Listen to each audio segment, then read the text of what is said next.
Hey guys, I am here to do a labor and delivery story. I will attempt to get through it. Mr. Greyson is fighting sleep at the moment. The last time that I made a video, I was talking about how I was 40 weeks pregnant. Baby Daly had not arrived yet. I went in for an appointment on my due date, May 1st, and I still hadn't progressed.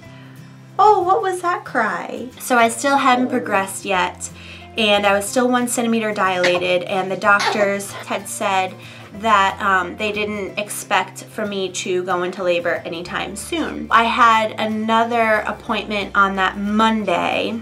Okay, so where was I? I had to do a diaper change. May 1st was my due date. I went to the doctors on May 1st, and then I went to the doctors again on May 4th. Nothing had changed. I was still 1 centimeter dilated. And then what I thought was going to be a routine cervix check on Monday, my doctor actually ended up stripping my membranes. And so that was like super painful. That I think started the progression of contractions. On May 5th, the day started off normally. I didn't have any like real contractions in the morning or in the afternoon, but about 4 o'clock in the afternoon, I started getting like, they were kind of like what I would describe as like period cramps, I guess, or like stomachache cramps. And they started getting more regular, and they weren't very strong. It was just like uncomfortable. So Pat and I, we didn't think anything of it because I had been having, you know, contractions here and there, but these were definitely, I could tell a pattern. They were coming in waves, just not regular. We had dinner as normal, and then like by 8 p.m. on Cinco de Mayo, the contractions started to get more intense. Pat and I started to time them. From 8 until about 11, we had been timing the contractions. They started to get more regular, like about 3 to 5 minutes apart, and they were lasting for like 45 seconds to a minute.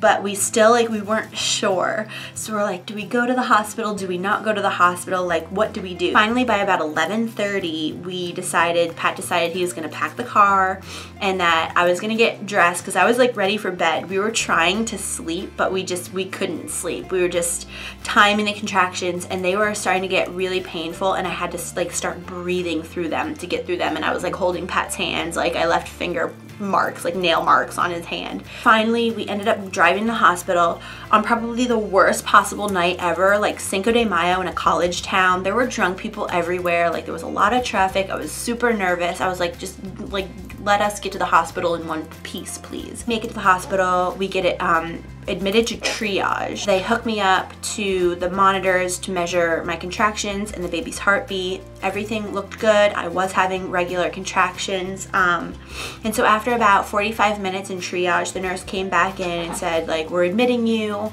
They're just getting your labor and delivery room ready. We got admitted, and we went to our labor and delivery room, and by then it was like about 1 o'clock. Mr. Greyson is going to be joining the party. My nurse asked if, you know, I had a birth plan. And so that's what I gave to her. I wanted a natural birth with no pain medication. That's something that I really wanted to try. And she did explain to me the epidural process, and that there is a kind of a point of no return if I decided not to get one and then later decided that I needed one. And then also that the epidural process, you are required to stay completely still for about 5 to 10 minutes. So if your contractions get more intense and you're unable to kind of stay still, that could be a problem. You know, it was something that I took in mind. Pat and I were laboring for probably 2.5 hours, all different positions. I was laying in the bed, laying on my side. I tried a rocking chair. I brought my yoga ball. I was laboring on the yoga ball, and the pain was getting really, really intense. I've never experienced pain like this in my entire life. It was scary, it was exciting, I was getting really anxious. and nervous. I didn't know if the pain was supposed to be like that. And then what I was noticing was every time a contraction would come and I would breathe through it and I would try to, you know, relax my body and let my body do what it was supposed to do. Unintentionally, I was clenching my legs, like I was tightening my legs, and they were getting cramped. And the pain would go from like my abdomen and hip area all the way down through my thighs and to my knees. And that pain was more intense than the actual contractions. So I ended up opting for the epidural. I couldn't last any longer. I had like tears streaming down my face. I opted for the epidural about 4 a.m. So I was laboring from 8 p.m. on the 5th of May to about 4 a.m. the 6th of May. So all that night I tried. I had progressed to 5 centimeters.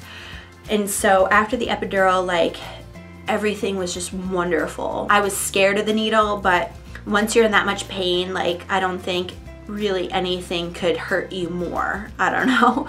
That was my mindset. I realized that like, okay, these are getting more intense, they're more painful. I'm not gonna be able to sit still for the 10 minutes required to get the epidural if I go any further. So I ended up getting that and it was completely fine. I ended up getting some sleep afterwards because I was able to relax. Maybe about 5 or 6, they broke my water. Like shortly after I got the epidural, they ended up breaking my water for me.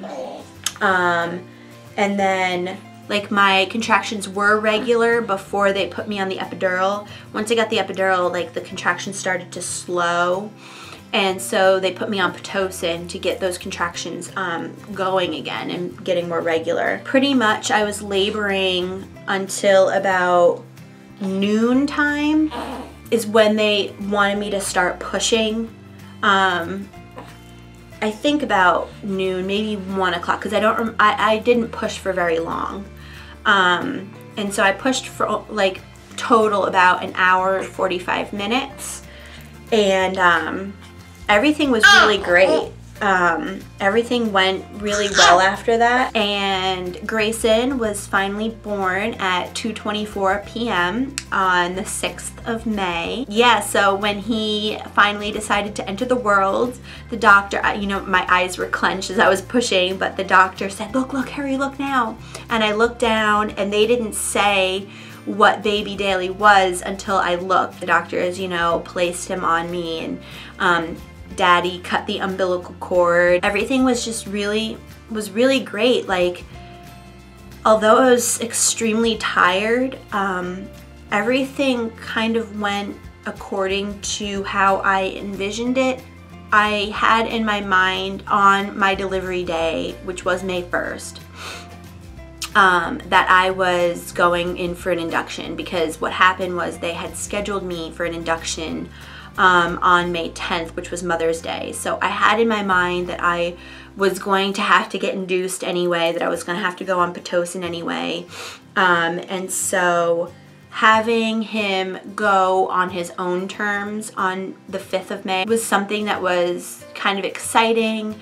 And, you know, I wanted his birthday to be a surprise. Like, I wanted him to come on his own terms. And although I opted to get the epidural, even though I wanted ultimately to go natural, I think was the best decision for me. The one reason besides the excruciating pain, obviously. There was a point in time when I was pushing where I guess I was pushing too good. I don't know, like I was an efficient pusher, where the nurse was like, okay, you need to stop pushing because the doctor is on the way, and if you continue to push at the rate that you are, like, you're gonna have this baby right now. I had to stop pushing for maybe like 10 minutes.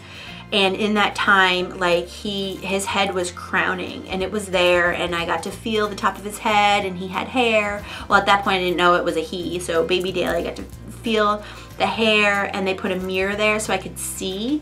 But I feel like if I was not on any pain medication, that could have been excruciating, having to stop the delivery process in order to wait for the doctor.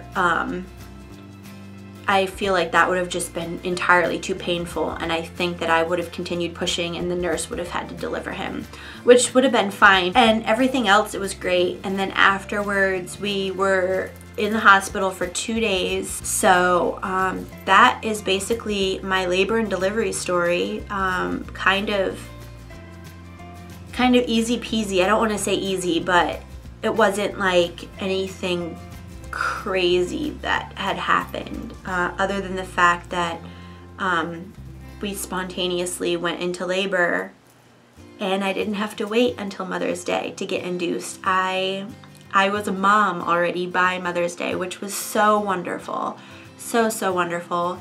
And I think Pat was really excited. It was something that was really special, and everyone in the hospital was super nice. We were just so happy, so happy, so tired, but it was really great. On Thursday, while we were still in the hospital, Pat got on the internet and he ordered me a Mother's Day gift, so that way by Sunday, when we were home, he was able to give me my first Mother's Day gift. What he ended up getting me was, I love the Alex and Ani, if you haven't already noticed. What Pat ended up getting me was, see that stork, the blue stork charm, and then the green charm, which is his birthstone.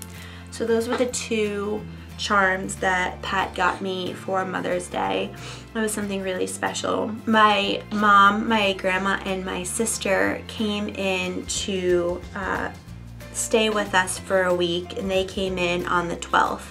So we had kind of a few days. We had the weekend to ourselves with Greyson, and then we welcomed the help that we got when my family got in town. They helped clean the house, they cooked for us, and then they also took care of Greyson, so I was able to, you know, like take showers, really long showers, while they watched him and whatnot. Greyson is actually 3 weeks old now. He was 3 weeks old yesterday, and it's just incredible how the time flies. I can't believe that he's almost a month old. Like, I don't want to rush him growing up in any means, but it's just ridiculous, like how quickly the time flies. Basically, all he does at the moment is eat and sleep and poop. I am breastfeeding, and that's going really well. He was able to latch on perfectly in the hospital. I didn't have any issues, and breastfeeding has just been going really well pretty much since his first latch. So that's something that's really excellent. He sleeps really well throughout the night. He sleeps for 3.5 to 4 hours at a stint at night, and we're on an on-demand schedule, so I don't wake him up at night when he's sleeping. So that's something really great. We both get really good sleep at night. Pat is back at work. He went back to work the 18th of May, so he only took about a week and a half off, and then I don't go back to work until the beginning of August. That is my labor and delivery story. Everything just was perfect, because at the end of the day I ended up getting a perfect baby boy, and I was healthy, and Dad was happy, and everything went great. This is Greyson. Do you want to say hi to everybody on YouTube? So this is Greyson, and he's just adorable. I love him. He's so cute. He's gonna start being fussy because it's time for him to eat again. But